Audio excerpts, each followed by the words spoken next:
130 ሚሊዮን ህዝብ ያላት በኢኮኖሚና በህዝብ ቁጥር የቀጠናው ግዙፍ የሆነችው ታሪካዊቷ ኢትዮጵያ በባህር በር እጦት ብቻ ታንቃ እንድትቀጥል በዙሪያዋ የተዘረጋው ስውር የጂኦፖለቲካ ድር እውነታው ምንድን ነው?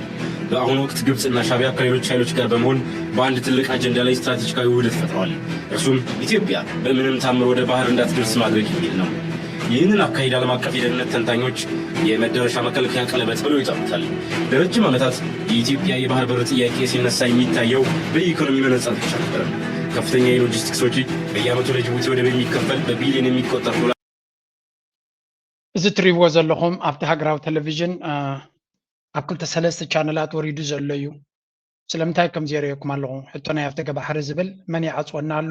ብኸመይ መንገዲ ንዕሸግ ኣለና ዝብል ኣብ 2-3 ቦታታት ድማ ኣርቲክል ፅሒፎም ኣለዉ። እዚ ግን ምስ ምንታይ ከተሓዝዎ ይፍትኑ ኣለዉ። ሓደ ናይ ባሕሪ ሕቶ ብኸመይ መንገዲ ኣንጻር ኢትዮጵያ ውዳቤ ይግበር ከም ዘሎ ክገብሩ እዮም። ግን ናይ ኩናት ቋንቋ ናይቲ ብልፅግና ለቢስዎ ዘሎ ተላቢስዎ ዘሎ ወይ እውን ዝደፍኣሉ ዘሎ ኣጀንዳታት ከርእየና ስለ ዝኽእል እዩ። እቲ ናይ ታሪኻዊ ብፅሒት ዶ ድርሻ ዶ ወላ ጉርሻ እናበሉ ዝዛረብዎ ዘሎ ድርሻ የብልኩም ወላ ጉርሻ ከዓ ንሕና ንብል ዘለና እንታይ ይብሎ ምሕፅር ኣቢልና ኣብዚ ክነርእየኩም ምቕርቃር ኮንቴይንመንት ኢትዮጵያ ትቕርቀር ከም ዘላ እዮም ዝዛረቡ። ስለዚ እዚ ጉዳይ እዚ ንሕና ንቕርቀር ኣለና፣ ሕቶ ናይ ኣፍደገ ባሕርና ፀላእትና ቀርቂሮም ሒዞምና ኣለዉ፣ ንቅድሚት ክንከይድ ኣይደልዩን እዮም ዘለዉ፣ ንሕና ኣብ ባሕሪ ክንወፅእ ይደልዩና ኣለዉ። ንሕና ነዚያ ሕጂ ካበይ ማምፅኦም መሲልኩም መጀመርያ ማሕበረሰብ ዓለም ብዛዕባ እንታይ ይዛረብ ከም ዘሎ ይፈልጡ እዮም። ማሕበረሰብ ዓለም ብዛዕባ ባብኤል መንደር ክግበር ዝኽእል ኩነታት ሰፊሕ ዝኾነ ዲቤትን ዘረባን እዩ ዝካየድ ዘሎ። ስለዚ ንሱ ምስኡ ከተሓዝዎ ይደልዩ ኣለዉ። ነዚያ ክመልሰያ ካልእ ብሃገራዊ ቴሌቭዥኖም ዝገብርዎ ዘለዉ ረእዩ። እዚ ከዓ ኩሉ ናብ ኩናት ዘንፍት ምዃኑ ብዙሓት አርቲክልስ በለኹ ክብሉ ንዑ ክገልፅዎ ዝፍትኑን ከርእየኩም እየ። After the northern Ethiopia conflict went quiet, is Tigray being dragged back into another conflict? Getachew Reda, the Ethiopian Prime Minister's advisor on East African affairs and a former TPLF insider himself, warns of a new crisis. And on the ground, reports of young people being forced into uniform all over again. For Getachew, this is nothing more than the warmongering instinct of an illegal TPLF group, a way to evade accountability that peace would eventually bring. ሕጂ እንታይ ኢና ንሰምዕ ዘለና ነዚ ጌታቸው ረዳ ዝገበሮ ኢንተርቪው ምስ ናይ ህወሓት ሰባት ኣቀናቢሮም እንታይ ክገብርዎ እዮም ዝፍትኑ ዘለዉ ንኩናት ህወሓት ይዳሎ ከም ዘለዎን ነዚ ኩነታት እዚ ድማ ክራይሲስ አለርት ብምባል ንማሕበረሰብ ዓለም ብእንግሊሽ ገይሮም ክእምንዎ እዮም ዝፍትኑ ዘለዉ። እዚያ ነገር እዚኣ ግን ኣሰብዒና ክንሪኣ ኢና ንህወሓት ንምስይጣን መጠነ ሰፊሕ ፕሮፓጋንዳ እዩ ዝካየድ ዘሎ። ስለምንታይ ብርግፅ እቲ መራሒ ንዑ ዝመርሕ ዘሎ ነቲ ካምፔይን ዝመርሕ ዘሎ ጌታቸው ረዳ እዩ። ንሱ ኣብ ቅድሚት ኮይኑ ንጎምሸትን ብዛዕባኡ ዝዛረብ ዘሎ ጌታቸው ረዳ ኣካል ናይቲ ህወሓት ስለ ዝነበረ ተሰማዓነት ክህልዎ ገለ ክፋል ናይ ሕብረተሰብ ናይ ትግራይ እውን ከኣምኖ ይኽእል። ኣብቲ ማሕበረሰብ ዓለም ድማ ምስ ህወሓት ኣብ ዝሰርሕሉ ዝነበሩ ኣብዚ ዝሓለፈ እተይ ኣብ 2000 ጀሚሩ ወላ 2018 ጀሚሩ እንተበልና ድሕሪ ኣብ ምምፁ ናይ TPLF ገጽ ናብ ምዕራባዊ ዓለም ጌታቸው ረዳ እዩ ነይሩ። ዋሃብ ቃል ኮሚኒኬተር ናቶም ገለ መለስ እዩ ነይሩ። ስለዚ ብኡ መንገዲ ተገይሩ ከም ትሪእዎ ዘለኹም ነቲ ዝነበረ ኮኔክሽንስ ምስ ምዕራባዊ ዓለም ሒዝዎ ከይዱ ንዑ ተጠቂሙ ድማ ሕጂ ኩላቶም ነቲ ኣብ ልዕሊ ኣብ ዝነበሮም ኣሉታዊ ትክክለኛ ዝኾነ ኣሉታዊ ስእሊ ቀይሮም ናብ ህወሓት ንክቕይርዎ ለይትን መዓልትን ዝጓየ ዘሎ እዩ። ስለዚ ንትግራይ ከይተበገሰ ከሎ ክወድቕ ናይ ትግራይ ቃልሲ ወይ ናይ ትግራይ መኸተ ከይተበገሰ ከሎ ክፈርሰሉ ዝኽእል ንምግባር ኩሉ ዝከኣሎ እዩ ዝገብር ዘሎ። እቲ ሚድያ ድማ ገጭፍ ዝኾነ ካምፔይን ወይ ከዓ ጫውጫውታ ፈጢሩ ኣሎ። እቲ ፀገም መብዛሕትኡ ኣብ ህዝቢ ትግራይ ተቐባልነት ዝረክብ ዘሎ ኣይኮነን። ግን ከፊል ናይቲ ህዝቢ ትግራይ ኣብ ኣዲስ ኣበባ ምስቲ ናይ በዓል ጌታቸው ረዳ ሰፊሩ ስለ ዘሎ ፅልዋ የብሉን ክበሃል ኣይክእልኒ ወይ እውን ሸለል ተባሂሉ ክስገር ኣለዎ ክትብል ኣይትኽእልኒ ኢኻ። ኣብ ነፍሲ ወከፍ ዘረባ ድማ ሻዕብያ ኮይኖም ዝገብርዎ ዘለዉ ዝብል ዘረባኻ ተደጋጋሚ ትሰምዕ። ምክንያቱ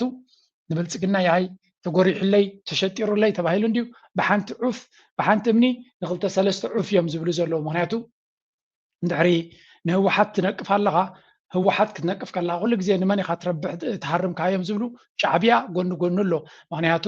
ሕቶ ናይ ኣፍደገ ባሕሪ ዶ ናይ ገለ ዶ ንብሎ ዘለና ቀደም ወደይ ህወሓት እዩ ከም ዝረኽብዎ ገይርዎም ብዝብል ንክልቲዩ ከላግቦ ስለዝፍትኑ እዚኣ ተገልግለና ዝብሉ ዘለዉ ኣብዚ ሓደ ኣርቲክል ወፂኡ ኣሎ እንታይ ዝብል ናብ ትግራይ ኩናት ክገብር ኣቢ ከም ዝኽእል ስለዚ ብዙሕ እዩ ከምዚ ዝወፅእ ዘሎ ዋላ ኣፍሪካን ኢንተሊጀንስ ዋላ ገለ ዝብል እውን ተመሳሳሊ ኣርቲክል ኣውፅኡ ኣሎ እንታይ ዝብሉ ዘለዉ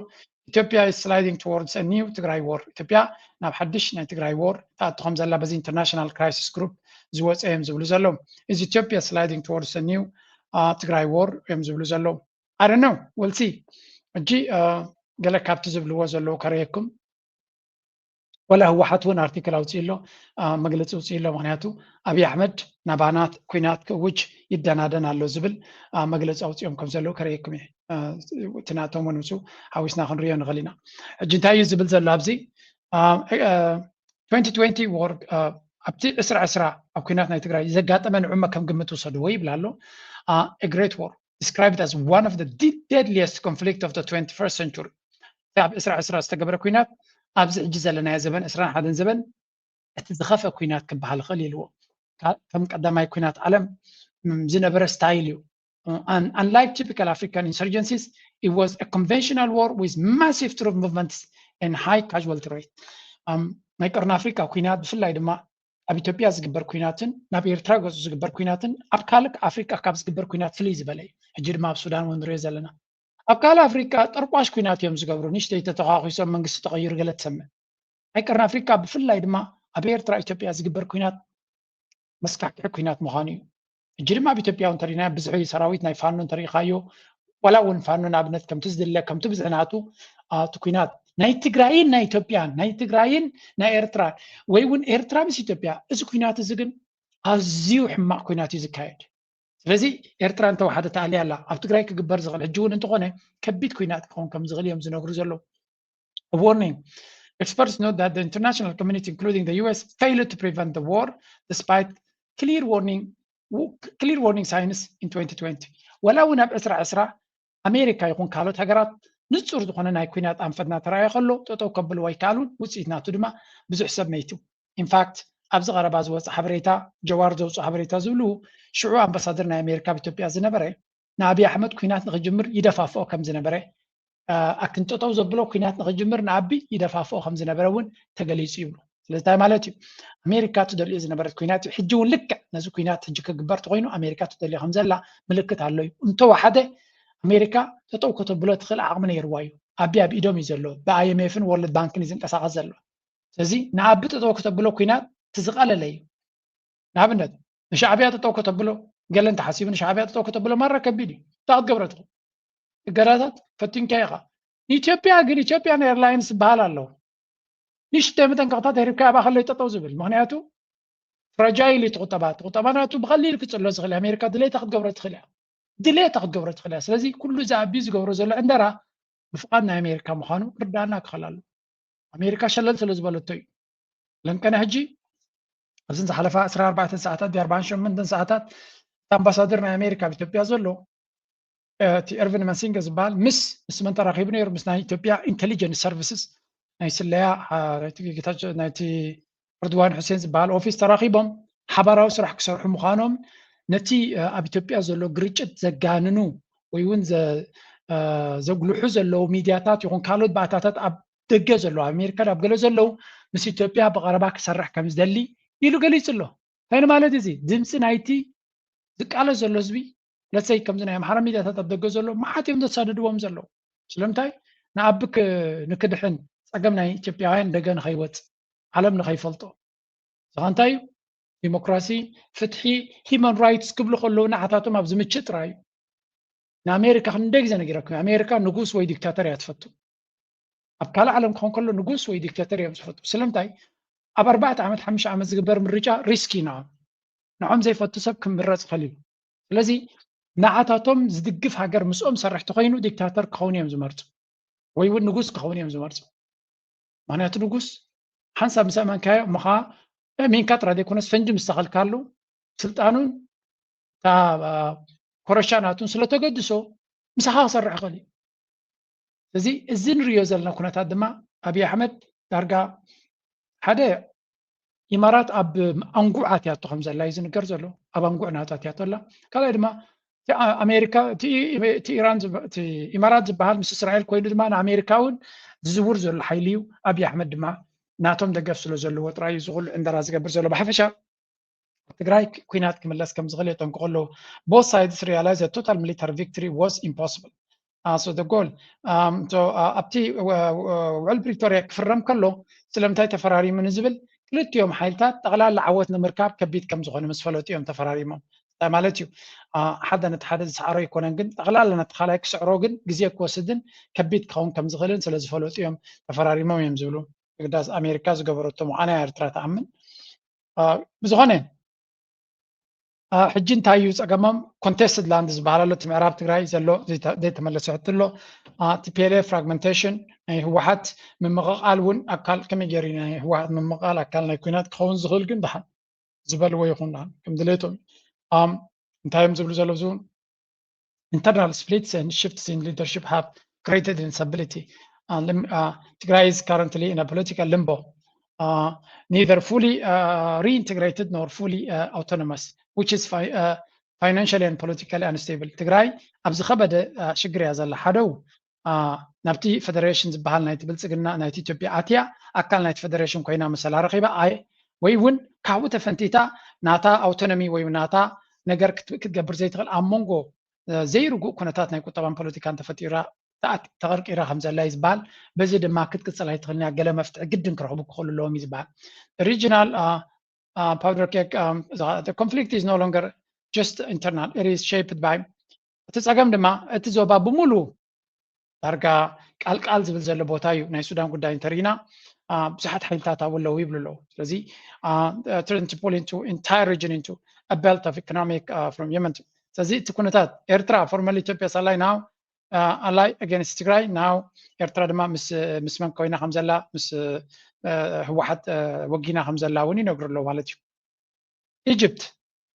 tensions over the Nile ግብፂ እውን እንትኾነት ኣብቲ ጉዳይ እቲ ኢድ ኣለዋ ይብሉ ስለዚ እቲ ኩነታት ብቐሊሉ ናብ ዝገደደ ሽግር ክኸይድ ዝኽእል እዩ ዝብል ስነ መጎት እዮም ዝጥቀሙ ዘለዉ ስለዚ ናይ ትግራይ ኩነታት ኣሎ ትግራይ ኣባዲስ ኣሎ ኤርትራን ኢትዮጵያን ኣሎ ናይ ሱዳን ኩነታት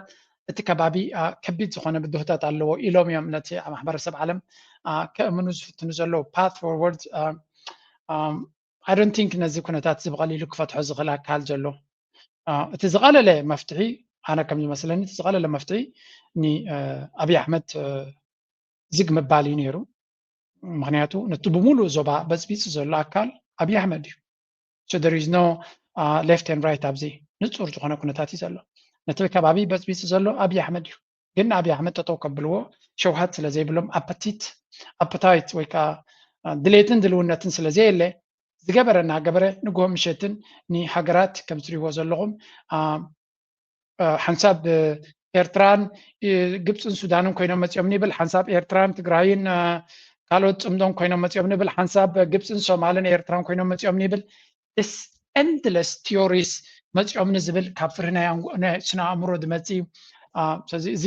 ሓደ ካብቲ ዝበሃል ዘሎን ዝፍራሕ ዘሎን እዩ ግን እቲ ጉዳይ ካ ዝተጋነነ መልክዕ ከም ዘለዎ እውን ምግንዛብ የድሊ ሓደ በሉለይ እዚ እቲ ሓደ ክፋል ዝበሃል ዘሎ እዩ እቲ ካልኣይ ክፋል ዝዝረብ ዘሎ ድማ ጉዳይ ናይ ሱዳን ካብ መዓልቲ ናብ መዓልቲ እናተቀያየረ ዝመፅእ ዘሎ እዩ ኣብ ጉዳይ ናይ ሱዳን ሕጂ ወላ እኳ ሰራዊት ሱዳን በብዙሕ መንገዲ ይዕወት እንተሎ ሓንቲ ነጥቢ ግን ብተደጋጋሚ ኣፍራሂት እናኮነት ትመፅእ ኣላ ንሳ ድማ እዛ ናይ አልዑቤድ ትበሃል ኩናት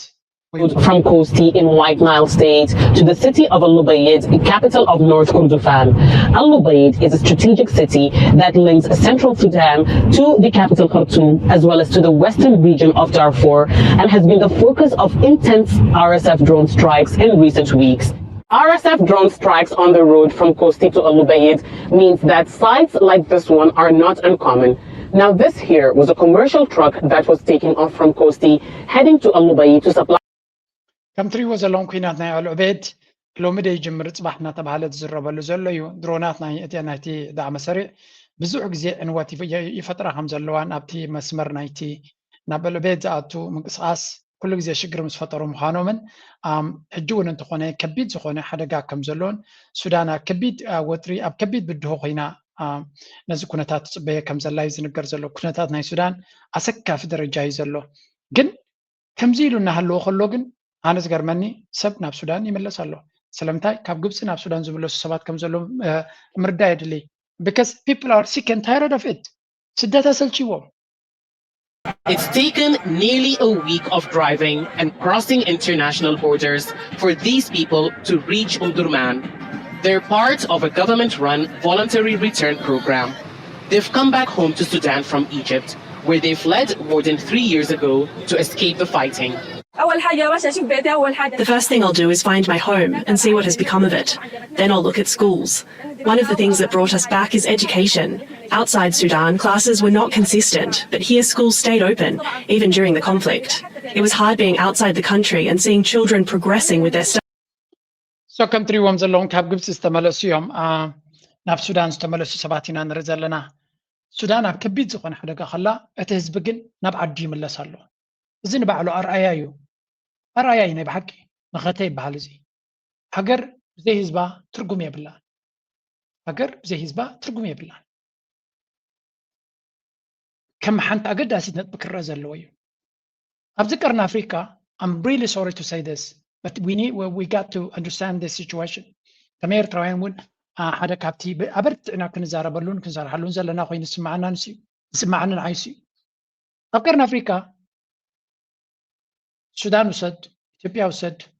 ሶማልያ ውሰድ የመን ውሰድ ከቢድ ዝኾነ ኩነታት እዩ ዘለዎን ግን እቲ ሰብሲ ናብተን ዓድቲ ክምለስ ይደሊ እዩ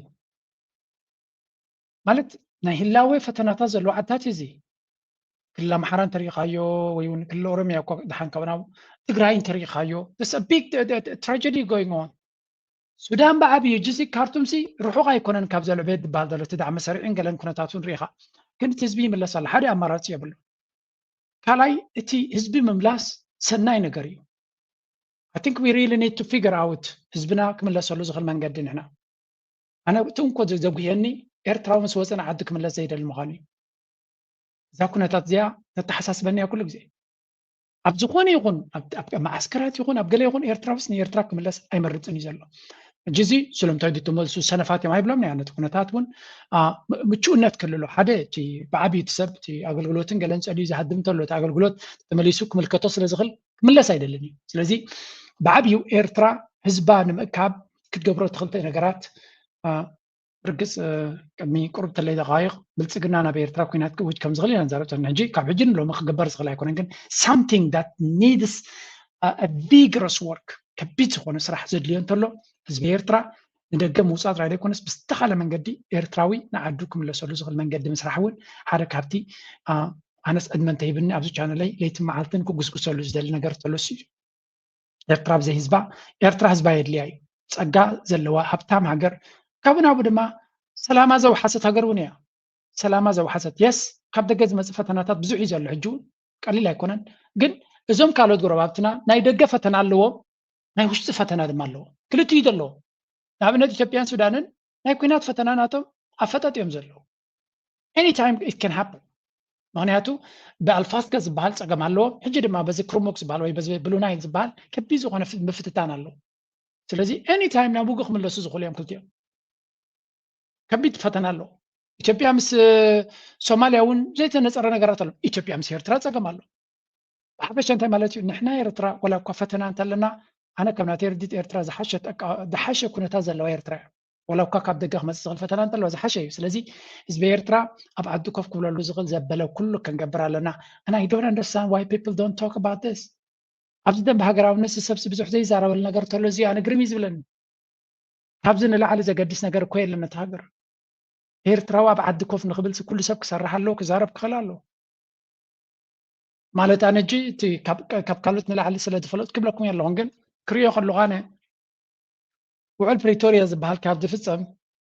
ተጋሩ ኤርትራሲ ትንኮ ውግእ ዝገበረቶ ኣብዚ ዝሓለፈ ዓመታት ኩናት ናይ ትግራይ ነይሩ ተሳተፈቶ ዝገበረቶ ዘይኮነ ተሳተፈቶ እሱ ድማ ውዕል ፕሪቶሪያ ዝበሃል 22 ኖቨምበር ምስ ተገበረ ኤርትራ ኣብ ኩናት የላ ዋላ ገለ የላ ሕጂ እንታይ ማለት እዩ ፈተናታት ኣለዋ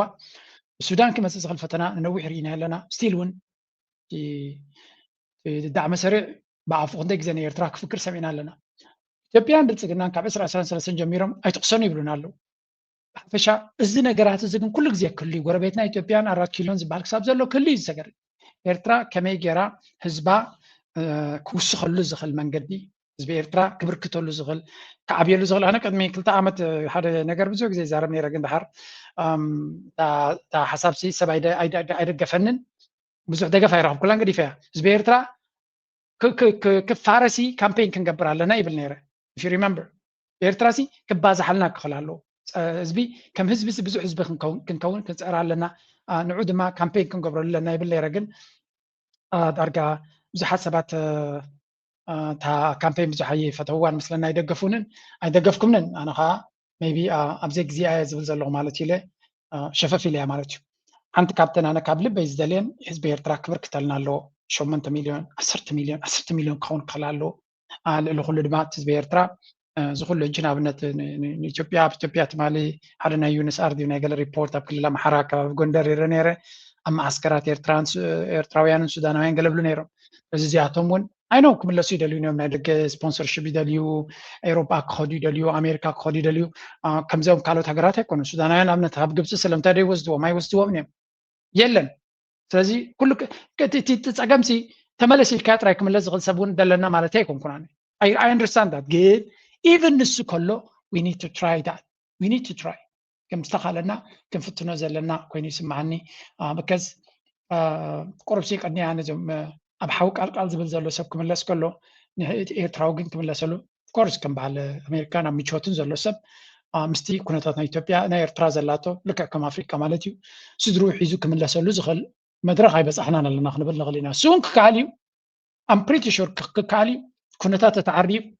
ሰብ ከም ድሌቱ ክነብረሉ ዝኽእል ወይ እውን ገዛውቲ ክሃንፀሉ ዝኽእል ድኳን ክገብረሉ ዝኽእል ጀርዲን ክገብረሉ ዝኽእል ነገር ምስ ተገበረ ክምለስ እዩ ሰብ ኣነ ጋድና ይደልኒ ኣነ እውን ካብቶም ክምለሱ ዝደሊ ሰባት እየ ብማዕቶ ጥራሕ ዘይኮነስ ካብዚ ሓዝቢ ሰባት እየ ኣነ እውን ግን ነዚ ናይ ሱዳን ክርኢ ከለኹም እዚ ኩሉ ኩነታት it just እቲ ሓደ ሕጉስ ይብል ኣነ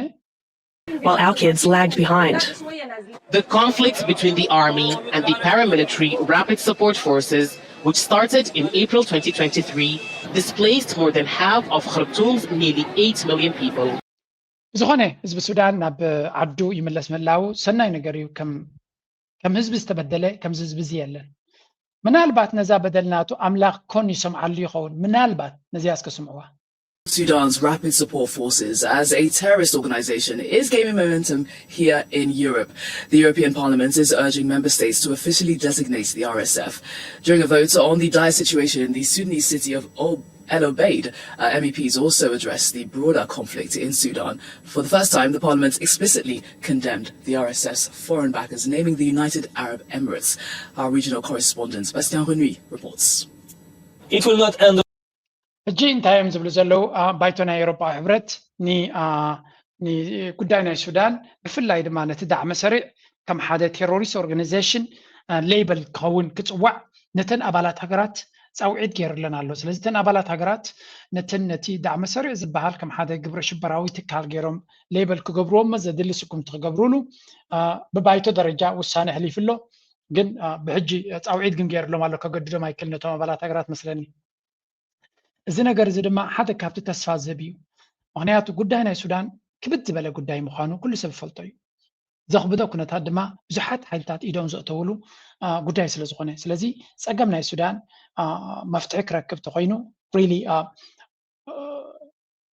እቲ ዳዕመ ሰሪዕ ዝበሃል እገዳ ክወርዶ ክኽእል ኣሎ ምናልባት እቲ ኩነታት ካብ ግዜ ናብ ግዜ ተስፋ ዝህብ ምዕባለታት ይረኣዩ ኣሎ Commissioner, dear colleagues, 33 million. That is the number of people in Sudan who urgently need humanitarian assistance. And 16 million of them are children. Colleagues, the situation in Sudan is worsening by the day. The RSF are now threatening an offensive on El Obeid, putting 500,000 civilians at risk. We've already witnessed the horror of El Fasher. We cannot allow another massacre to happen. We must increase humanitarian assistance, ensure humanitarian access, and support those working on the ground to save lives. But we must also hold those accountable who are responsible. The Council must adopt targeted restrictive measures against commanders, financiers, and external enablers, such as the UAE-based private security company. ሕጂ ከም ትሪእዎ ዘለኹም ኣባላት ባይቶ ናይቲ ኤውሮፓ ሕብረት ብተደጋጋሚ ከም ዝገለፅዎ ጉዳይ ናይ ሱዳን 30 ሚልዮን ህዝቢ ተጸልዩ ከም ዘሎን ኣብ ሽግር ወዲቑ ከም ዘሎን 16 ሚልዮን ካብኡ ድማ ህፃናትን ትሕቲ ዕድመ ሰባት ከም ዝኾኑን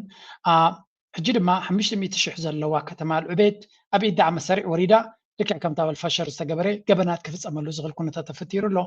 ስለዚ በቲ ሓደ ነቲ ኣብ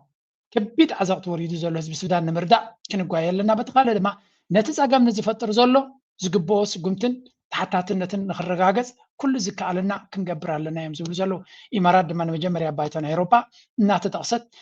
ሽማ ነዚ ኩነታት እዚ ስጉምቲ ክውሰደላ ሕቶ ይቐርብ ኣሎ ኦልሬዲ ሂስቶሪክ ታሪካዊ እዚ ምክንያቱ ኣብ ከምዚ ዓይነት መጋባያታት ሽም ኢማራት ኣይለዓልን እዩ ነይሩ ልክዕ ከምዚ ብጎቦ ጎቦ ጥቕስ ኣቢልካዮ ዝሕለፍ ዝነበረ እዩ ሽሞም ክለዓል ምኻሉ ብወገን ኣሜሪካ እውን ኣብቲ ፖለቲካል ስፔስ ተደጋጋሚ ሽም ኢማራት ይለዓል ኣሎ ስለዚ እዚኣቶም ኩሎም ኣብ ግምት ኢኻ ቀሊል ካውን ኣይኮነን እጂ መብዛሕትኦም ዝብልዎ ዘለዉ ነቲ ኢማራት ናይ ኣፅዋር እገዳ ክግበረሉ ክኽእል ኣለዎ እዮም ዝብሉ But I actually hunt video career kasambada kumida konkongan we need to be aware of this situation. Abzilan kanazra wa video career kumya Imaratsi qalil hagar kamze kone. Scars of Sudan's war are etched across the country's landscape. According to a new World Vision report titled Hallowed Earth, high-resolution satellite imageries reveals that nearly 40,000 square kilometers of agricultural land, an area roughly the size of Switzerland, has been degraded since conflict erupted in April 2023. ሕጂ እንታይ እዮም ዝብሉ ዘለዉ ኣብዚ ብንጹር ዝኾነ ሳተላይት ኢሜጅ ዝተረኣየ ናይ ሱዳን ማለት ብቓላት ናይ ፕሬዚደንት ኢሳያስ መሶብ ናይ ኣፍሪካ እያ ትበሃል እዚዩ ስቡሕ መሬት ዘለዋ ኣብ ከባቢ ኒል ብዙሕ ሓሪስካ ንኤርትራ ንሱዳን ንሱ ህዝቢ ሱዳን ጥራይ ዘይኮነስ ንዓለም ሙሉእ ክቕልብ ዝኽእል እዩ ከባቢ 40,000 ስኩዌር ኪሎ ሜትር ፋርምላንድ ካብ ጥቕሚ ወፃኢ ኮይኑ ከም ዘሎ ብሰንኪ እዚ ኩናት እዚ ማለት እዩ እዚ ድማ ስፍሓት ናይ ሃገረ ስዊዘርላንድ ኣነ ዝነብራ ዘሎ ማለት እዩ ክንዲ ሃገር ስዊዘርላንድ ዝኸውን ጥራይሲ ዝሕረስ ስቡሕ መሬት ዝነበረ ካብ ጥቕሚ ወፃኢ ኮይኑ ኣሎ ስዊዘርላንድ ንእሽተይ ዓዲ እያ ግን ክንዲዛ ሃገር ዝኸውን ዝሕረስ ዝነበረን እቶ ዝነበረ ቦታ ጥራይሲ ካብ ጥቕሚ ወፃኢ ኮይኑ ኣሎ ናይ ሱዳን ሕርሻ መሬት ካብ ጥቕሚ ወፃኢ ምዃኑ መን እዩ ዝረብሕ እንድሕር ኢልካ ዓለም ምሉእ እያ ትኸስር ኤቭሪባዲ ዓለም ምሉእ እያ ትኸስር ልዕሊ ኩሉ ግን ሱዳን እዮም ዝኸስሩ እንታይ ዘርእየካ እዚ ገይም እዚ እቲ ሲስተም ስለምንታይ ከምኡ ክግበር ተኻኢሉ እንድሕር ኢልካ ሱዳን እቲ መንግስቲ ሱዳን ጠቕላላ ነቲ ሃገር ክቆፃፀራ ዘይክእል ምዃኑ ምስ ኣፍለተ እቲ ሃገር ክትምቀል እያ ሽዑ ምስ ተመቕለት በዓል ኢማራት ነቲ ተበላሽዩ ዘሎ መሬት ከም ብሓድሽ ንክሃንፅዎ ንረብሓናቶም ማለት እዩ ለሰይ ዳዕመ ሰሪዕ ሃገር ተመስሪቱሲ ሙሉእ ብምሉእ ንሳቶም ዝውርዎ መንግስቲ ይክኸውን ስለዚ ትፀጋታት ሙሉእ ንክምዝምዝዎ ዝበለፀ ካርዲ ክቦም እዩ ዝበለፀ ዕድል ክህልዎም እዩ ኢንፋክት ንዑ ካሊቦ እውን ይኽእሉ ካብኡ ዝያዳ ከገልግሎም ዝኽእል ሰብ ኣብ ስልጣን ከምፁ ይኽእሉ እንታይ ደረየካ እዚ እቲ ዝግበር ዘሎ ኣካይዳ ሳዕ ክንደይ ሓደገኛን ክንምንታይ ርሕቀት ከይዱ ንሓደ ምዕቡል ዓዲ ናብ ዚሮ ክመልስ ዝኽእልን ተስፋ ዘይብሉ ሕብረተሰብ ንምህናፅን ሳዕ ክንደይ ክግበር ከም ዘሎ ክንደይ ዲጋታት ፈሪሱ ክንደይ ናይ ሕርሻ ቦታታት ቃዲሩ ተሪፉ ህዝቢ ድማ ብሚልዮናት ዝቑፀር ተፀባይ ረጤትን ለማንን ኣብ ማዓስከራትን ዝነብር ኮይኑ ኣሎ ማለት እዩ ስለዚ እቲ ንሪኦ ዘለና ልዑል ጥንቃቐ ከድልየና ኣለዎ ሓድነትና ክንሕሉ ኣለና ዝመፀና ሓደጋ እንታይ ክፈጥር ከም ዝኽእል እቶም ሕማቅ ክገብሩ ዝደልዩ ክሳዕ ክንደይ ይዳለዉ ከም ዘለዉ ምግንዛብ ከድልየና እዩ ስለዚ ኣም ሪሊ ሰርፕራይዝድ እቲ ደረጃ ኩነታት ክንሪኦ ከለና ኢማራት ብዙሕ ገንዘብ ኣለዎም ቴክኖሎጂ ኣለዎም ኣሜሪካ ድሌቶም ትገብረሎም ኣላ ምስ እስራኤል ብቐረባ ይሰርሑ ኣለዉ ስለዚ ንዕቕካ ክትሪኦ ትኽእል ወይ እውን ንዕቕካ ክትገድፎ ትኽእል ሓይሊ ከም ዘይኮነ ምግንዛብ ከድሊ እዩ ምናልባት ንዑ ካውንተር ባላንስ ክገብር ዝኽእል ሓደ ሓይሊ ድማ ኣሎ እሱ ድማ ስዑድ ዓረብ ዝበሃል ለንቀረ ዝገብሮ ዘሎ እዩ this is also another ኣመንጎ ክልቲኦም ዝኽየት ዘሎ ኩነታት between Saudi Arabia and the United Arab Emirates appears to be intensifying, with political friction now spilling over into the realm of trade. Questions are being raised over whether Saudi entities are failing to pay UAE counterparts on time, as reports emerge that Riyadh is blocking financial transfers bound for Emirati accounts. Saudi Arabia's central bank is said to be delaying payments not only for businesses, but also for personal transfers. After months of diplomatic strain, observers are asking whether trade between the two biggest Arab economies is now starting to unravel. Analysts warn that the fallout from their OPEC dispute could reverberate across the wider Gulf. Saudi Arabia ሓንቲ ካብቲ ብዙሓት ሰባት ዝዛረቡላ ዘሎ ተደጋጋሚ ድማ ካብቲ ስፖትላይት ክትረሕቕ ዘይከኣለ ዘረባ እንተላ ኣብ መንጎ ስዑድ ዓረብን ኢማራትን ዘሎ ባእሲ እዩ እዚ ባእሲ እዚ ብዙሕ መልክዓት እናሓዘ እዩ ዝኸይድ ዘሎ ናይ ጂኦፖለቲካዊ ውድድር ኣለዎም ናይ ቁጠባ ውድድር ኣለዎም ናይ ፅልዋዕ ውድድር ኣለዎም ካብኡ ናብኡ ድማ ናይ ኢጎ ናይ ኣንነት ውድድር እውን ኣለዎም ጀነራሊ ሓፈሻ ክትዛረብ ከለካ ኣብ ማእከላዊ ምብራቅ ወይ ናብዚ ናይ خليج ዝበሃል سعود عرب መወዳድርቲ ዘይብሉ ፓወር እዩ ክኸውን ዝደሊ እዩ ኸ መሬት እቲ خليج ዝበሃል ምስራኻዮ سعود عرب ኣዝዩ ዓብ ሃገር እዩ ኩሉ ድማ ክልቲኦም እስላማውያን ሃገራት እዮም ናይ ምስልምና ሰንተር ድማ سعودያ እዩ መካን መዲና ነው እዮም ዘሎ መሐመዳዊ ዝነብር ነይሩ ስለዚ ኢማራት ነዚ ክዋሓጠላ ይክልኒ እዚ ናይ ኢማራት ንጉስ ፈፂሙ እዚ ናይ سعودያ ቦታ ኣይተዋሓጠሎምን ኣሎ ስለዚ ኣብ መንጎ ክልቲኦም ዘሎ ኢማራት ነቲ ናይ ህንፃን ምዕባለን ደረጃ በፂሕና ኢና ሕጂ ናይ ፅልዋ ምስሕፋሕ ጥራይ ዘድልየና ይብሉ سعودያ ግን ገና ብዙሕ ዝጎደሎም ኣሎ ቅድሚኡ ዝነበሩ ነገሳት ደቂሶም ስለ ዝነበሩ ሓንቲ ይሰርሑ ተስተቕርፂ ናቶም ክሃንፁ ናይ ቱሪዝም ሴክተር ካብ ነዳዲ ወፃኢ ቁጠባ ክሃንፁ እዮም ዝደልዩ ዘለዉ እቲ ቀንዲ ፀገም ናቱ ግን ኢማራት ኣይተፍቅደሉን እያ ዘላ ስለምንታይ ኣብ ነፍሲ ወከፍ سعودያ ክገብሮ ዝደሊ ክሳራ ይረኣዮም ኣሎ ሶም ኢማራት ክሳራ ይረኣዮም ኣሎ ኤርላይንስ ናቶም በሎ ቱሪዝም በሎ ቢዝነስ ሴትኣፕስ በሎ ሪል ስቴት በሎ at everything logistics በሎ ንኩሉ ነገር ኢማራት ዘለዋ سعودያ ክትወዞ ትኽእል እያ this is a big fear ናይ ኢማራት ዓብይ ፍረ ዘለዎም ካብኡ ዝብገስ ምክንያቱ سعودያ ቱሪዝም ብቐሊሉ እዩ ዝመፅኦ እስላም ጥራይ ሚልዮናት እዮም ዝመፅዎ ኣብ ልዕሊኡ ድማ ከምዚ ናይ ዱባይ ከተማታት ተሃኒፆም ከም መደብ ገይሩ ነይሩ ኤርላይንስ ዓበይቲ ተሃኒፁ ድሮ ኤርላይንስ ካምፓኒ መስሪቱ ኤርላይንስ ነፈርቲ ኦርደር ገይሩሎ ስለዚ ነቲ ቢዝነስ ናይ ዱባይን ናይ سعودያን ናይ አቡዳቢን ክምንጥሎ ይደሊ ኣሎ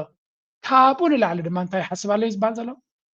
ገንዘብ ናይ سعودያ ኣብ ኢማራት ከም ድሌቱ ዝኸይድ ዝነበረ ጠጠው ክብሎ ይደሊ ኣሎ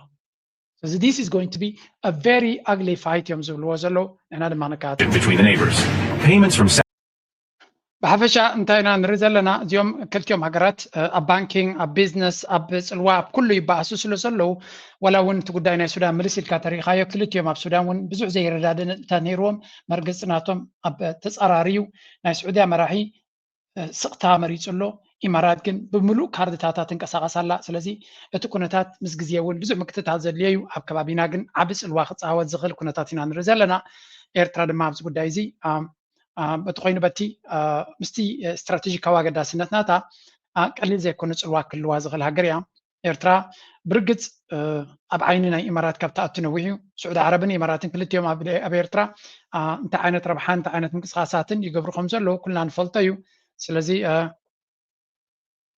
ኩሉ ነገር ኣስተውዒልካ ምርኣይ ዘድልዮ እዩ ከም ሃገር ክንሪኦ ከለና ንሕና ግን ያ ናይ ክልቲኦም ባእሲ ንዓና ብፍሉይ ከሰንብደና ዝኽእል ኩነታት ኣይኮነን ክብል ይኽእል ንቐፅል ናብቲ ዝቕፅል ዘሎ ኩነታት ናይ ጉዳይ ናይ ሱዳን ናይ ብልፅግናን ኣተሓሒዝና ሓንቲ ጥራይ ክበኩም እየ ኣብዚ ጉዳይ ናይ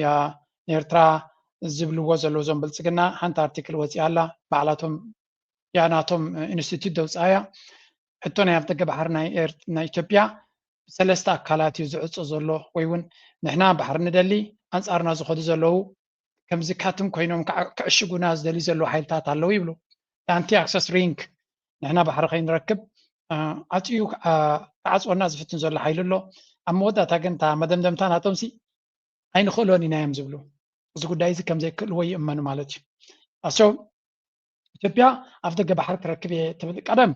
ኣክሰስ ናይ ባሕሪ ኢና ንደሊ ነርና ይብሉ ነይሮም ንብል ነርና ይብሉ ኣሎ ሕጂ ግን እንታይ ኢና ንብል ዘለና ኢትስ ናሽናል ሴኪሪቲ ክራይሲስ ናይ ጉዳይ ሃገራዊ ድሕነት እዮም ዝብሉ ዘለዉ ብካልእ ዘረርባ ሕቶ ናይ ኣብ ደገ ባሕሪ ሲ ብዘተ ጥራይ ክንረኽቦ ዘይኮናስ ብዝተኻለ መንገዲ ብካልእ መንገዲ ክንረኽበሉ ንኽእል መንገዲ ክፍጠር ክኽእል ኣለዎ እዮም ዝብሉ ዘለዉ ኣይ ዶንት ኣንደርስታንድ ብኸመይ መንገዲ ካልእ እንታይ መንገዲ እዩ ኦኬ ንቐፅል ሶ ነቲ ግብፂ ኤርትራ ጠቕላላ በበይናተን ኣጀንዳ ንዓና ናብ ባሕሪ ከምዘይንቐርብ ይገብራና ኣለዋ እዮም ዝብሉ ኣብ መወዳእታ ኣብ እንታይ ዝብል ሶማልያ ልኡላውነትና ተደፊሩ ብዝብል በቲ ናይ ኤምኦዩ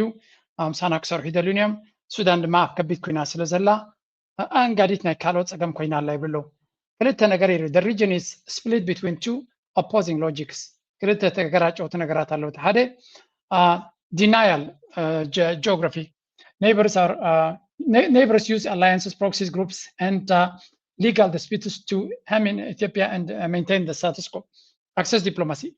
كلاتهم باستفلالي منقدن إثيوبيا أفتق بحر كبوا عيد اليونيوم إحنا دما بدبلوماسي غيرنا نفتنا لنا زبل زرباي أمودة تا فيرديكتي لهم زوجوا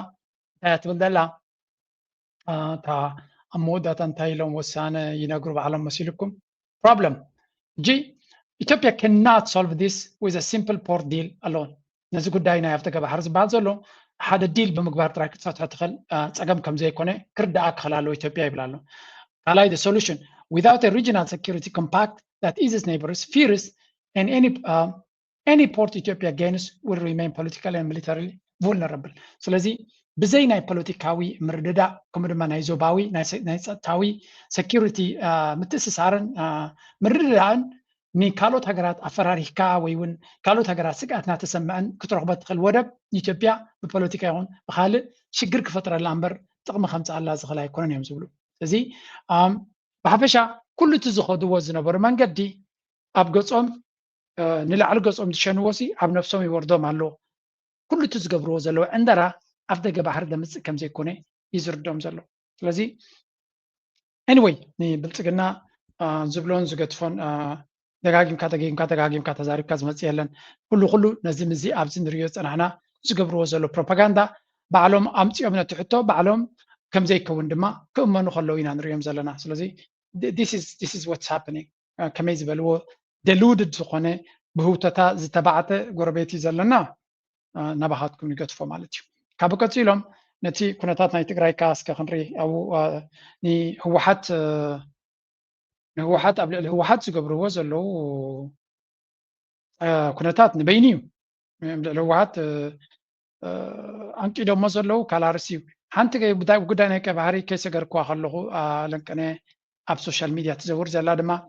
إيران نابك بحر تمتسألة بمنجد السودان بمنجد إيرترا بمنجد حوتي زبل زربا دما كم سري وزلهم إيران ستو تشوك بوينت استراتيجي زبل وزلو كابوش متحرموز وزاي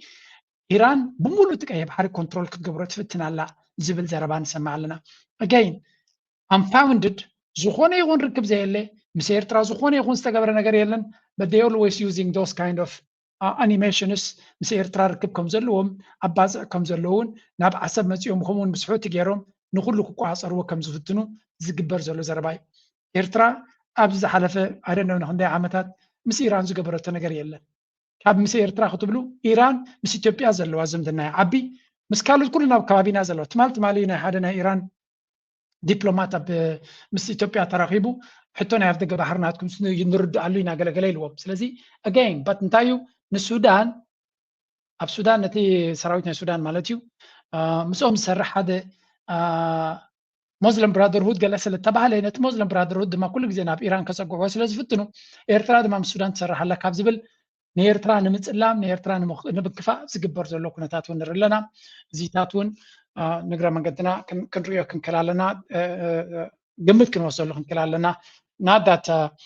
كالوت حيلتات بفلوي أمريكا إيرترا مس إيران تتجبر على زتفوا ما يكوننجن التناراتيف وورجن إيرترا نمت إسلام زجبر بزفلتوان زي فلتوان زي وعلزلوا كنا تاتون مراير اللي نقتل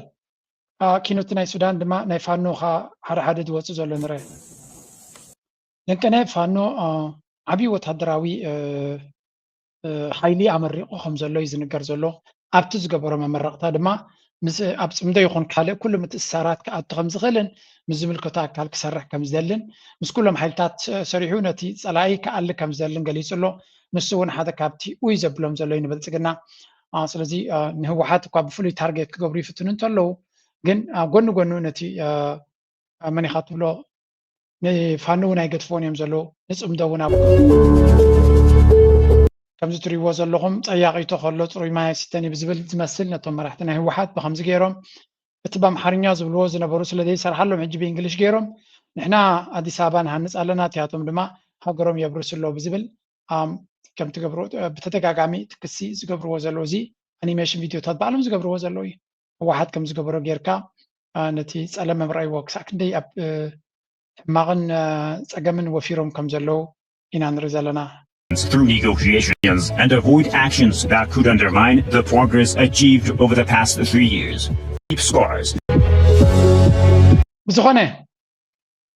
تي تقبر زلون على بريتوريا هو حات يوم دفرت سوا زلون نزبل زربا ንምጉላሕ ብእንግሊሽ ገይሩ ሰፊሕ ዝኾነ ፕሮፓጋንዳ ይገብርሎ ትግራይ ድማ ከቢድ መኸተ ይጽበየም ኣሎ ያጡበት ሁኔታ ላይ ነው ያለው ህዝቡ እንዲህ ብሎ ሊጎርሰው ሊበላው ያሰፈሰፈ ህዝብ ነው ያለው አዲስ አበባ መላ ኢትዮጵያ ውስጥ አይደለም እንዴ አዲስ አበባ ያላችሁ ለዛ እኮ እንስማው ጠንከር ያለው ጉዳይ በርግጥ በጣም ብዙ ኃይል ያው በአካባቢ ያለው ኃይል አሰባስቦ የራሱን ክልል የራሱን ህዝብ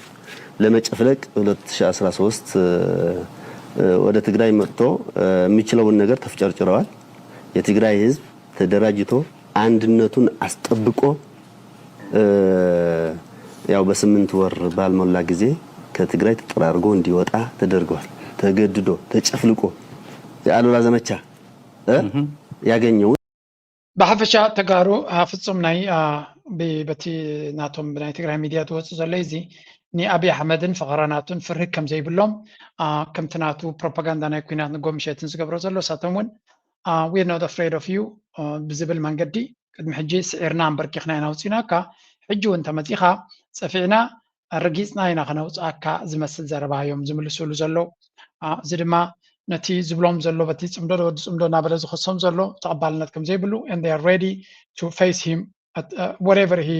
wants to do ክገጥሞ ድልዋት ምዃኖም ግን አታቶም ቶም ቀንዲ ፀገምናቶም ቶም ባንዳታት ኣብ ኒው ዘለው እዮም ቲፒኤፍ ስምረት ገለመለ ናይ ስምረት ገሊጽዎ ኣሎ ሓንቲ ነገር ግን እቶም ሓደ ሓደ ይሕቶማ ነቶም ምስ ደሞዞም ምስ መኪኖም ምስ ኩሉ በነፊቶም ንዑና ዝኹኑ እናተባሃሉ ብለይሎም ዝወፁ መናእሰይን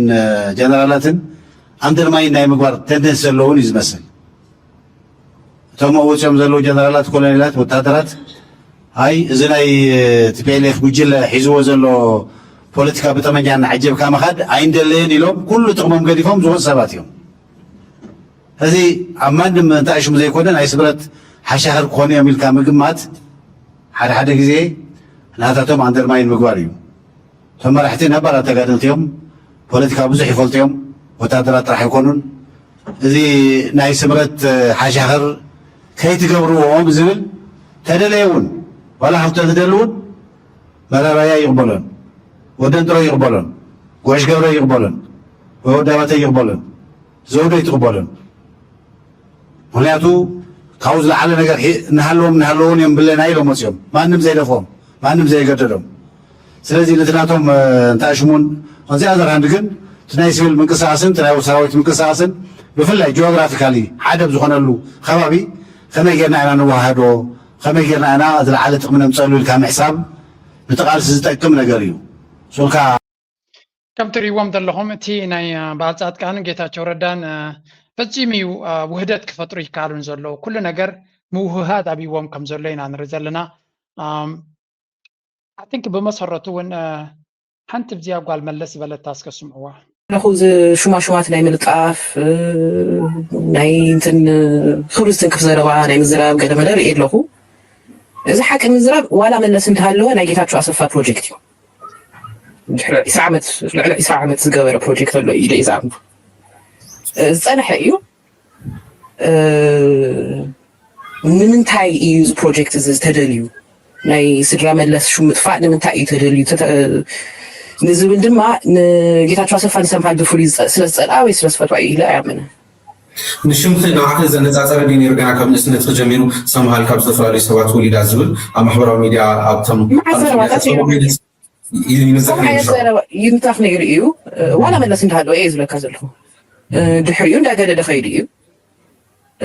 ከም ዝበልኩ ግን ኣባይ ዘነጻጸረ መስሉን ማለት ኣብ እንትን ናይ መለስ ዊከስት ሊንክ ሰንሰለት ድኹም እንትን ኢሎም ዝወሰድዎ ስድሩ እዩ ብቐጥታ ንኸጥቅዕዎ ስለዝኸበዶም ብጓሉ ብሰበይቱ ብስድሩ ንምጥቃዕ ዝሞከሩ ኸይድ እዩ ዝብል እምነት ኣለኒ ዋላ ናይ መለስ እውን ግን ፐርሰናሊ ላይ ኣምንን ማለት እንትን ዝብሎ ነገራት ኣሎ እዮም ጌታቸው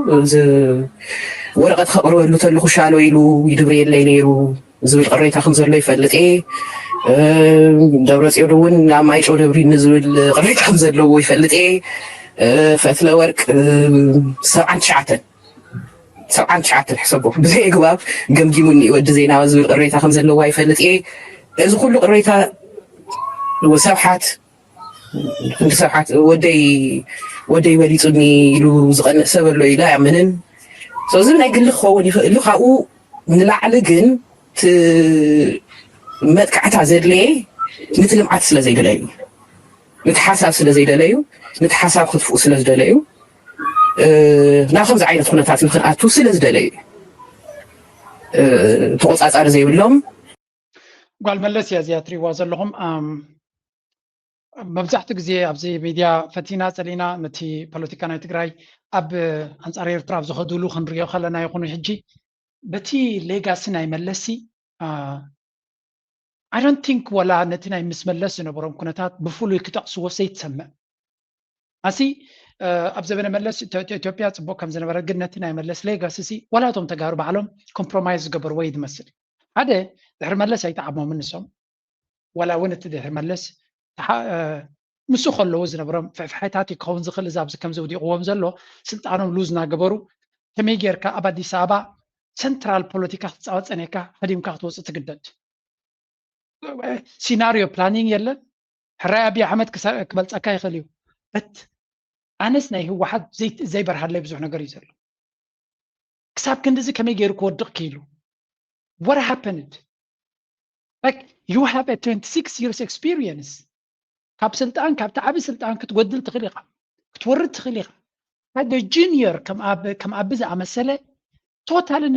22 عمز هنس كايوسي أو إيش حصير جزء هذه مكس نمغلز هد مغنياتين يركا didn't you have any other things to tackle this I still مس جزء كوتسي وعلى بعض زوج مسيرات ندي وسجن still تناهي واحد كساك كندي broken استسبابرت كال كم زنبرة بزي خطفن بر أبي أحمد زمسل سبمتيو كاب سلطان كم زغير فوري كوت أكمو كباج والكاسي كل تموت 10 تموت بالكاون هو نملس فتوى ده كونس he was part of their story أب زوريانا يملسون رالي خد جبريز جباكا نمحبر كتو كمالي جباكا جن I think هو حد بس يحمزلو درجة كاب زيرو زبط تبقى كم زي كونهم بس تريخات but anyway it is part of ولا بخالون أبز قد داينا يوركن قال ملون بوزح كل اللي يبلوا لوجن this is their think الجي أبتناتنا قد دايكن سجرينا وتسلسل ريبورت لنا على تكال فاينانس كبابي إرترا أنصار بكلا مريت عقبة هيوتها بزحنتن مثل خالو تغير التكايدو زلا سعرتاتن مدقاف شمونتنت ب$4 مليون حجز كمزز دالا تقليسو إرترا تبركتو لكات أير وحدو كوانتو خونه بسنكيلو تغير حانتي كابتن زيادة ستاسيا هاجرات يايبلو سبسابات تهاجر عزيز برهانه بمسألة حبريتا بروجكت لمعت حبرات هاجرات زيزة لغي أتحاحزا مريت نمرققاتن هيوات حبرات سب نممحياشن زعلما حدش تبقسو بمنستري مريت ماين أكبابن إرترا مس بروجكت لمعت حبرات هاجرات بمتحبار زفت ساميو زي نحموش تعمتات تتسانح بروجكت مس مرقاق مريت لو إيكونتات أير مقدال فرامنت حمدن وحدي وحسنت مقبن نزت تعساسرو بالجهودات نمفتح زعلميو زي تبقسو سنة هيواتاوي أكبابي بمحداس مسلوتي أير زسانة حرشا بمسفحن ساعته محدرة بمحيال كل زتغلل عقباب زختل كوينو عقمي حارستوت محيال علامة زقبر مخانو وسيخو يرد بزي مسارت عب بايتا شدوش شحن كل 294 هكتار زرق مريت كحاوي كجبرن كلو عب 11 شحن شمون 251 هكتار حرشا ومقاسن مريتن أقرب النما زحشة أتححزا مريت كتكبر مخانو يحبر درجة حبرة سبكة لالي إسران حموشن شحسابات فرق عندك عن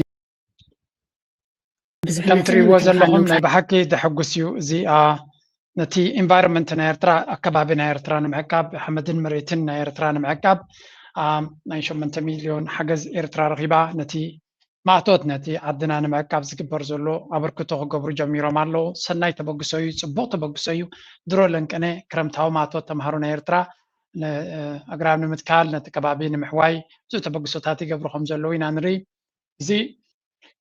إيرترا زلاغ مفتح ناخد قبر عبا حجز قبر الله زغليو برجز هكذا مزراب عنسي نايم عبالج ورانا إيرترا ويون نايم عبالج ناي قسقاسي زيناتات إيرترا كابيت رغبان دحرير كمني كابزنا UN agencies زوات حبريتا فاو مينستر عرشا نخمز قبر دالي UNDP خمز غير يونيسيف كم زي قبرالو UN coordinator كم زي قبرالو بنك لمعات أفريقيا خمز قبرالو نساتهم نتوز قبر واتساب سلزبنا اتز خيز ولا معباله ناخد فلت وانت تسفات تركب بدعمي تسفات زبكا نشتي يخون عبي ابتيز بإيرترا ንዘለዎ ገለ ነገር ክረክብ ከሎ ተስፋ ይዝበካ and this is ወላት መንግስቲ ኤርትራውን ከምቲ ሳቶም ዝገብርዎ በቲ ሚኒስትርታትና ናቶም ዌብሳይት ገይሩ ዝገብርዎ ምዕባለታት ሼር እንተ ዝገብርዎ ኩሉ ነገር ኣብ ኣቶ የማነ ጥራይ እንተተሪፉ ግን it's very hard ማለት ኣነ ኣቶ የማነ ዝገብሮ ኩሉ እንደ ዝከታተሎ መዓልታዊ ኣካል ናይ ስራሒ ስለ ዝኾነ ነቲ ፍልይ ዝበልናዮ ድማ ናባኹም ነቕርቦ ማለት እዩ ብሓፈሻ ግን እቲ እዚ ናይ ማእቶት ዝግበር ዘሎ ባዕድና ተስፋ ዝበኩም እዩ ተስፋ ዝህብ እዩ ብፍላይ እቲ ናይ ክረምታዊ ማእቶት ምናልባት ኣነ ነገር ክኾን ኣነ ህይወተይ ቀዳማይ ፅቡቕ ደሞ ዝረኸብ ኩሉ ኣብ 1997 እንዲ ዋላ 98 እዩ ክረምታዊ ማእቶት ከይደ 98 ይመስለኒ ክረምታዊ ማእቶት ከይድናሲ ኣረዛ ዝበሃል ከባቢ በፂዕኒ መቸም ቡ ነርና ሽዑ ሓምስት ናይ ወይ ኦኬ 98 ከባቢ ይመስለኒ ናይ ኩናት ናይ ወያነ ጀሚሩ ስለዝነበረ ታዕሊምካ ተወሲኽዎ ነይሩ ከቢድ ነይሩ ማእቶት ሽዑ المهم ካብኡ ምስ ተመለስና ድሕሪ ትምህርቲ ምስ ጀመርካይ ደሞስካ ዝመፀካ 180 ናቕፋ ድዩ ወላ 170 ናቕፋ ወሲድና ማይ ጉድነስ ክበዝሕ ዝነበረ እዚ ገንዘብ እዚ ኣነ ሽዑዝ በቃ ፈንጣሕጣሕ ኣቢል ንኽብለኩም ክእል እየ ወላ ከማይ ዝኸዱ ሰባት ክዳውንቲ ንክንገዝእ ዶ ገለ ዶ ብዙሕ ገንዘብ እዩ ነይሩ እዚ ገንዘብ እዚ ብዙሕ ነገር እዩ ዝገብረልካ ማለት እዩ ኣነስ ናይ ብሓቂ ተሓጎስ ኩሉ ደመስ ክሳብ ሎሚ እውን ይዝክሮ ኣለኹ ምስ እዚ ማእቶት ንክኸይድ ብዙሕ እየ ዝፅዕር ነይረ ብቅድሚኡ እውን ማለት ንእሽተይ ነይረ ግን ጉልበተይ ኣካላተይ እውን ንእሽተይ ነይሩ ግን ክኸይድ እየ ምስ በልኩት መምህር ኣይትኸይድኒ ኢኻ ንስኻ ንእሽተይ ኢኻ ዘለካ ብለኒ ነይሩ ተን ደሞዝ የገድሳኒ ነይረና ከምታ ዝበልኩም ድማ ሰሊጥኒ ተን ገንዘብ ወሲደ ኣይሆፕ ማእቶት ናይ ኤርትራ ከምኡ ኢሉ ክህሉ ምክንያቱ ክሳዕ ክንደይ ጠቃሚ ነይሩ ከም ተምሃራይ ከለካ ትምህርቲ ክጅምር ከሎ ክዳን ግዛለይ ስረ ግዛለይ ቦርሳ ግዛለይ ክትብል ኣይትኽእልኒ ኣነ ኣብ ኮሌጅ ነይረ ስለዚ ኣብ ስድራይ ገንዘብ ክወስድ ነይሩ ናብቲ ኮሌጅ ክኸይድ ከለኹ እዚ ደሞዝ ግን ብዙሕ ይቀይረለይ ክሳብ ሕጂ ዝክረን እየ ተን ገንዘብ ኣብ ምንታይ ከም ዘጥፋኽወን ስለዚ ነቶም መንእሰያት ድማ ክሳዕ ክንደይ ተራ ከም ዘለዎ ኣነ ሕጂ ሎሚ ክዛረበሉ ደልየ ዘለኹ ናይ እዚ መንእሰይ እስከስምዑለይ ሙሉእ ስመይ ኢንጂነር ሩፋኤል ሚካኤል ይበሃል ካብ ዞባ ዓንሰባ ንኡስ ዞባ ሓመልማሎ ቤት ትምህርቲ ፍለዳርብ ድማ ከም መምህር ኮይነ ሰርሕ ኣለኹ ማለት እዩ እዚ ሒዘ ዘለኹ መፅአ ዘለኹ ፕሮጀክት ድማ ሓደ ዓይነት ድመስላ ግን ክልተ ስራሕ ኮይነን ANN ቤዝድ ፎልት ዲቴክሽን ሎኬሽን ኤን ክላሲፊኬሽን ንብሎ ክፋል ናይ AI ወይ ሰብ ሰርሖ ብልሒ ኮይኑ ኣርቲፊሻል ኒውራል ኔትወርክ ካልካ ከምዚ ናይ AI ዳታ ኣምፂኻ ትምህሮ እሞ ሽዑ ነቲ ዝኣዘዝከ ክሰርሓልካ ድኽእል ሓደ ስራሕ ክኾን ኣሎ ማለት እዩ እዚ ድማ ምስ ናተይ ዓውዲ ዝተሓሓዝ ምስ ኤሌክትሪካውን ኤሌክትሮኒካውን ምህንድስና ዝተሓሓዝ ምስ ፀገማት ክልል ድኽእል ስራሕ እየ ሰሪሐ ኣለኹ ሕጂ ቅድሚ ሕጂ ዝኾነ ይኹን ኣብ ፓሎ ናይ ኤሌክትሪክ ብልሽት ምስ ዘጋጥም ነፍሲ ወከፍ ፓሎ እናወረዱ እናደየቡ እዩ ዝፍተሽን ዝልለን ነይሩ ማለት እዩ ብሰንኪ እዚ ከዓ ግዜ ወስድ ነይሩ ተፀገም ንኽልለ ማለት እዩ እዚ ኣብዚ ቀሪባ ደላ ግን ብፔፐር ናይ ካምፓስና ነበረት ኮይና ብሰለስተ ሰባት ተሰርሐት እያ ልክዕ እዚአን ሰለስተ ኣብዚ ንሪአን ዘለና ብሎካት እተን AI ብሎክስ እየን ወይ ከዓ ኣርቲፊሻል ኒውራል ኔትወርክ ንብሎ ብሓፈሻ ካብዚ ክሳብ ኣብዚ ደሎ እዚ ካብቲ ናይ ኤሌክትሪክ መመንጨዊ ኢና ክሳብ ደለና ናትና ኣለወን ማለት እዩ ዝኾነ ኣብ መንጎ ፎልት ምስ ዘጋጥምካ እዘን ሰለስተ እዚአን ክሰርሓ ኣለወን ኢና ንብል በቲ ናትና ጣሽሙ ማለት እዩ ኣብዚ ሕጂ ልክዕ ፎልት ከጋ እዚ መንእሰይ እዚ መጀመርያ ኣበይ ይምህር ኣሎ መሲልኩም ንዓይ ግርም ዝበለኒ እዚ መንእሰይ እዚ ኣብ መበቆል ዓደይ ኣብቲ ቤት ትምህርቲ ዝምህር ዘሎ ፍለዳርብ ማለት እዩ መጀመርያ he got my attention already ምክንያቱ ተዓዲሲ ክትጥቀስ ኣብ ሚድያ ሲ ንሽተይ ዓዲ ስለ ዝኾነ ኣብ ዓዲ ግን ኣብ ሚድያ ዝኣክል ክትሰምዖ ሃንደበት ስለ ዝኾነካ ካልኣይ this guy is a genius መምህር እዩ መምህርና ካብ መምህርና ዝዓቢ ሞያ የለን ክትብሉ ትኽእሉ ግን እቶም ዳ ኤሌክትሪክ ኣብ ከረን ዘለዉ ሲ ነዚ ሰብ እዚ ወሲዶም ስለምንታይ ኣብ ውሽጦም ዘየስርሕዎ I am still shocked ኣነ እዚ ኣብ ኤርትራ ትካል እንተዘለወኒ I'm pretty sure ነዚ ሰብ እዚ ዝከኣል ተኮይኑ ክትቆፅሮ ትኽእል ኢኻ because he's a genius በልሕ ሰብ እዩ ቅድሚ ሕጂ እውን ኣምፂአልኩም ነይረ ሶ ኢኖቫቲቭ ሓሳባት እዩ ዘለዎ እቶም እንዳ ኤሌክትሪክ ሲ ናይ ከረንሲ ፀገማት ከም ዘለዎም ርግፀኛ እየ ናይ ኩሉ ሃገር ናይ ኩሉ ከተማ ከም ስለ ዝኾነ ነዚ ሰብ እዚ ወሲዶም መምህር እንድዩ ፈለዳርብ ርሑቕ ኣይኮነን ኣነ ሆፕ ምስኦም ይሰርሕ ክኸውን ቢካስ he has a lot of solutions መዓት መፍትሒ ዘለዎ ነቲ ናይ ኤሌክትሪክ ፀገም ኤርትራ ካቱ ዘልያ ነዚ ፀገም እዚ ሓደ ግዜ ኣነ ኣብ ዓድና ዝርዮ ናይ ብልሒ ፀገም የብልናን መንእሰያትና ሲ ናይ ብልሒ ፀገም የብሎምን ናይ ፃዕሪ ፀገም የብሎምን ናይ ተበላሕትነት ናይ ምትዕፅፃፍ ፀገም ኣይርየሎም እየ ዘለኹ ኣነ ሶሪ ነቶም መንእሰያት ከጋንን ኢለ ወይ ገለ ይኮንኩ ናይ ብልሒ ፀገም የብሎም በላሕቲ እዮም እዚ ናይ ፈጠራውነት ዝገብሮ ብዙሕ ግን እቲ ፈጠራውነት ሲ ከምቲ ዝድለሲ ኣብ ቁጠባና ዘይንርዮ ወይ ክጥቀመሉ እቶም ሚኒስትርታት ወይ ገለስ ምንጥል ዘየብልዎም ሲ ይገርመኒ ከምዚኦም ዓይነት ሓንጎል ኣበይ ትረኽቦ ኣብዚ ዓለም እኮ ኣብዚ ምዕራባዊ ዓለም እኮ ከምዚ ሓንጎል ዘለዎ እኮ ካብ ዩኒቨርሲቲ እኮ መንጭቶም ዝወስድዎ መንጭቶም እየ ዝብለኩም ውድድር እዩ ኢኖቬሽን ሓድሽ ሓሳብ ክፈጥር ዝኽእል እኮ ኣብዚ ውግእ እኮ እዩ حدش حساب كم زين زياتهم تريور لهم حسابات دمنشو ككامباني تتقططوا يبلون بقى أنا حقريك سري أنت يلو ترى بتناي منقص سرعة ولا تناي منقص سرعة أنا بسويسرلاند سلازم نبرنا منقص سرعة مع عبد المجيد زلوا نابنا زمان مركوين وزلوا ممرنا بزعدا أزي كبر سرعة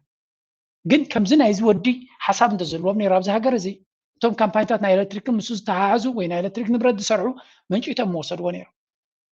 أبير تراجن كم زيوم عينت أسات السنة هلو قلوسي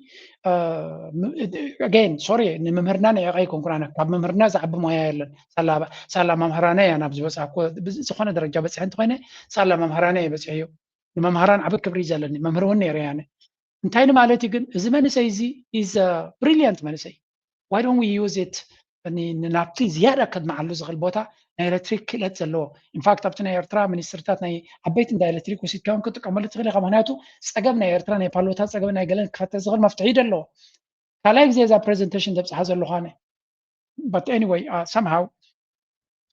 أرجع أني قال حدا سبرجي كم يجيركم يوم تنقفز بلا نسب الله there is a guy who always نزل إحنا نروي زلنا نزل سبزي سأجاينا هجرزي نسأجاجنا بوتون تتكلم كله ترى زيادة وتصيد دم سألك